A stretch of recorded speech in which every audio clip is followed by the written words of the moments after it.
Do you say sorry when you didn't do anything wrong? Sorry for bothering you. Sorry to ask. Sorry to interrupt. Every unnecessary apology makes you sound less confident.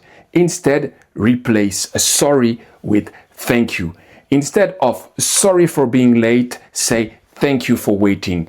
Instead of sorry to bother you, say thank you for taking a minute. If you want people to listen, trust, and remember what you say, subscribe for one communication technique every day.